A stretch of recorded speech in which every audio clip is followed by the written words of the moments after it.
It is known, and the story comes down from ancient times, that there was not one creation but two, a creation and a recreation. It is a fact known to the wise that the earth was utterly destroyed once, then reborn on a second wheel of creation. At the time of the great destruction of earth, God caused a dragon from out of heaven to come and encompass her about.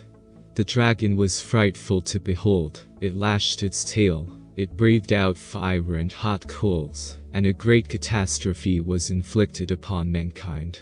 The body of the dragon was wreathed in a cold bright light, and beneath, on the belly, was a ruddy-hued glow, while behind it trailed a flowing tail of smoke. It spewed out cinders and hot stones, and its breath was foul and stenchful, poisoning the nostrils of men.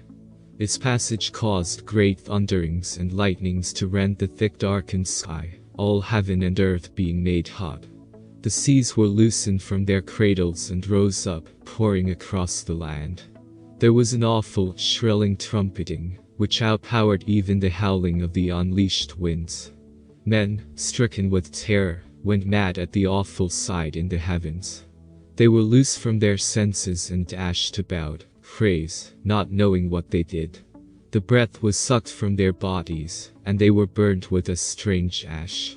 Then it passed, leaving earth enwrapped within a dark and glowering mantle, which was ruddily lit up inside. The bowels of the earth were torn open in great writhing upheavals, and a howling whirlwind rent the mountains apart. The wrath of the sky monster was loosed in the heavens. It lashed about in flaming fury, roaring like 1,000 thunders. It poured down fiery destruction amid a welter of thick black blood. So awesome was the fearfully aspected thing that the memory mercifully departed from man. His thoughts were smothered under a cloud of forgetfulness.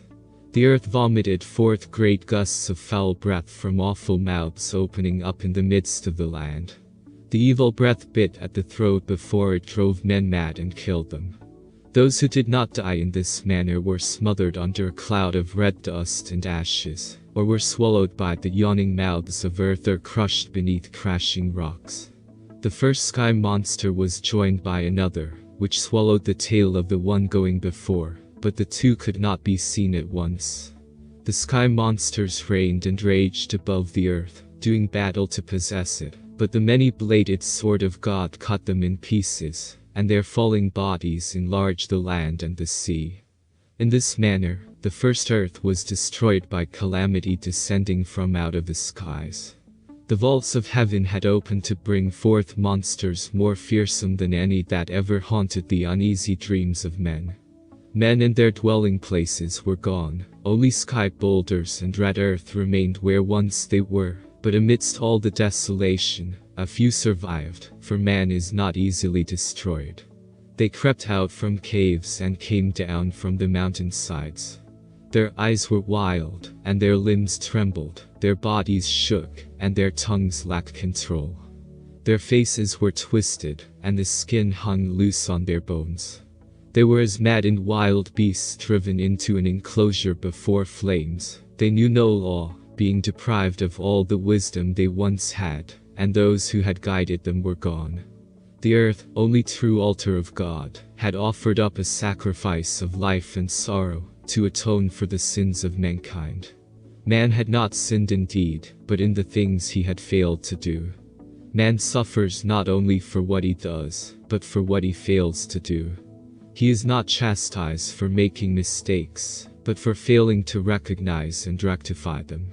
Then the great canopy of dust and cloud, which encompassed the earth, enshrouding it in heavy darkness, was pierced by ruddy light, and the canopy swept down in great cloudbursts and raging storm waters. Cool moon tears were shed for the distress of earth and the woes of men.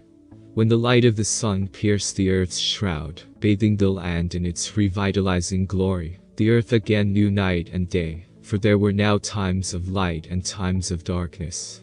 The smothering canopy rolled away, and the vaults of heaven became visible to man.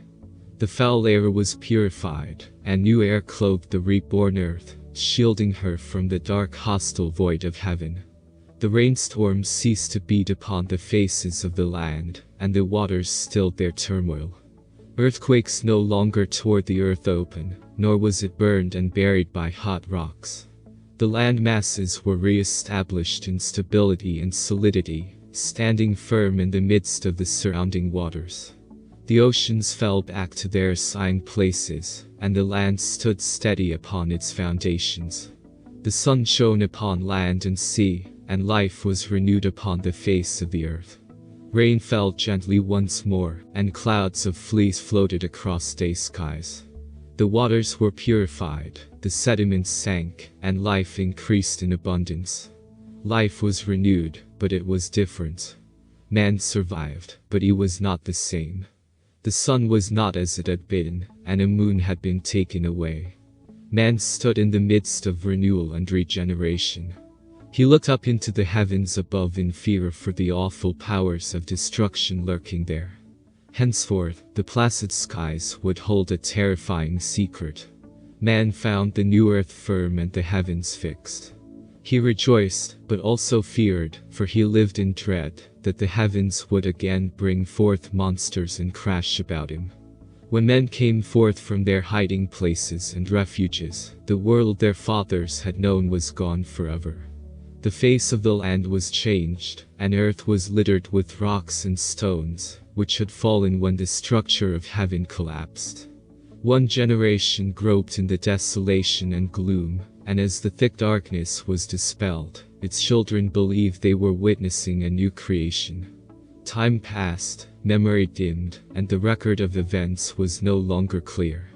Generation followed generation, and as the ages unfolded, new tongues and new tales replaced the old.